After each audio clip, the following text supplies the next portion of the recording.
ശ്വസന വ്യവസ്ഥയുടെ പ്രധാന ഭാഗം ശ്വാസകോശം.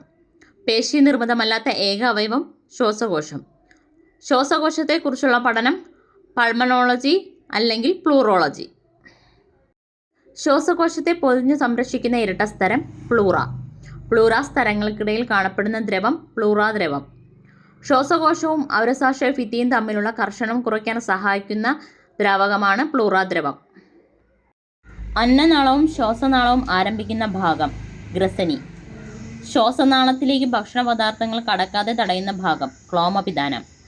സി ആകൃതിയിലുള്ള തരുണാസ്ഥി വലയങ്ങളാൽ ബലപ്പെടുത്തിയ നീണ്ട കുഴൽ ശ്വാസനാളം. ഇരു ശ്വാസകോശങ്ങളിലേക്കും പോകുന്ന ശ്വാസനാളത്തിൻ്റെ ശാഖകൾ അറിയപ്പെടുന്നത് ശ്വസനികൾ. വലത് ശ്വാസകോശത്തിൻ്റെ ഭാരം 750 ഗ്രാമും ഇടത് ശ്വാസകോശത്തിൻ്റെ ഭാരം 650 ഗ്രാമുമാണ്. വായു ഉള്ളിലേക്ക് എടുക്കുന്ന പ്രവർത്തനം ഉച്ഛ്വാസം. വായു പുറത്തേക്ക് വിടുന്ന പ്രവർത്തനം നിശ്വാസം. ശ്വസന പ്രക്രിയയിൽ വാതക വിനിമയം നടക്കുന്നത് വ്യാപനം വഴിയാണ്. ഉദരാശയത്തെയും ഔരസാശയത്തെയും വേർതിരിക്കുന്ന പേശി നിർമ്മിത ഭാഗം ഡയഫ്രം. ശ്വസനവാതകങ്ങളുടെ സംവഹനത്തിന് സഹായിക്കുന്ന വർണ്ണവസ്തു ഹീമോഗ്ലോബിൻ. ശ്വസനിയുടെ അഗ്രശാഖകൾ അറിയപ്പെടുന്നത് ശ്വസനിക. ശ്വസനികകളുടെ അഗ്രഭാഗത്ത് കാണുന്ന ഇലാസ്തികതയുള്ള അതിലോലമായ അറകളാണ് വായു അറകൾ. ശ്വാസകോശത്തിൻ്റെ സങ്കോച യൂണിറ്റ് വായു അറകളാണ്. ശ്വാസകോശത്തിൻ്റെ വാതക വിനിമയത്തിന് സഹായിക്കുന്ന ഭാഗവും വായു അറകളാണ്. വായു അറകളിൽ കാണുന്ന പ്രത്യേകതരം കോശങ്ങളാണ് മാക്രോഫേജുകൾ. ശ്വസനവേളയിലെ രോഗാണുക്കളെയും പൊടിപടലങ്ങളെയും വിഴുങ്ങി നശിപ്പിക്കുന്ന കോശങ്ങളാണിവ. ശ്വാസകോശത്തിലെ പട്ടാളക്കാർ എന്നറിയപ്പെടുന്നു. വായു അറകൾ അടഞ്ഞു പോകാതിരിക്കാൻ സഹായിക്കുന്ന രാസവസ്തു ലെസിത്തിൻ. ശ്വാസകോശത്തിലൂടെയുള്ള ശ്വസനം അറിയപ്പെടുന്നത് പൾമനറി റെസ്പിറേഷൻ. ശ്വസനത്തിന് സഹായിക്കുന്ന രണ്ട് പേശികളാണ് ഡയഫ്രവും ഇന്റർകോസ്റ്റൽ പേശിയും. ശ്വാസോച്ഛ്വാസ ചലനങ്ങളുടെ അടിസ്ഥാനം ഔരസാശയത്തിൻ്റെ സങ്കോച വികാസങ്ങളാണ്. ഓക്സിജന്റെ സാന്നിധ്യത്തിലുള്ള ശ്വസനം എയറോബിക് റെസ്പിറേഷൻ എന്നറിയപ്പെടുന്നു.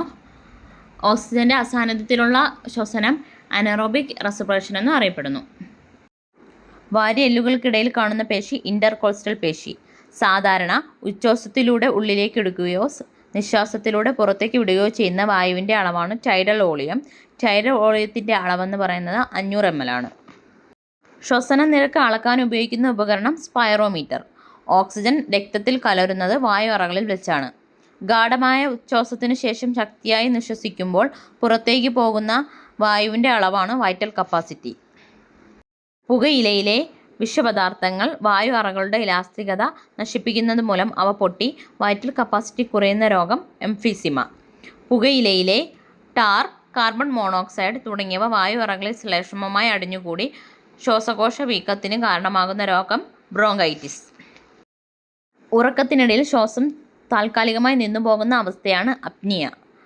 ശ്വാസം എടുക്കാനുള്ള ബുദ്ധിമുട്ട് ഡിസ്പിനിയ എന്നറിയപ്പെടുന്നു. രക്തത്തിൽ ഓക്സിജന്റെ അളവ് കുറയുന്നത് ഹൈപ്പോക്സിയ. രക്തത്തിൽ കാർബൺ ഡൈ ഓക്സൈഡ് കൂടുന്ന അവസ്ഥ ഹൈപ്പർകാപ്നിയ. രക്തത്തിൽ കാർബൺ ഡൈ ഓക്സൈഡിൻ്റെ അളവ് കുറയുന്നത് ഹൈപ്പോകാപ്നിയ. ശരീരത്തിൽ ഓക്സിജൻ ലഭിക്കാതെ ബോധക്ഷയം ഉണ്ടാകുന്ന അവസ്ഥ അസ്ഫിക്സിയ.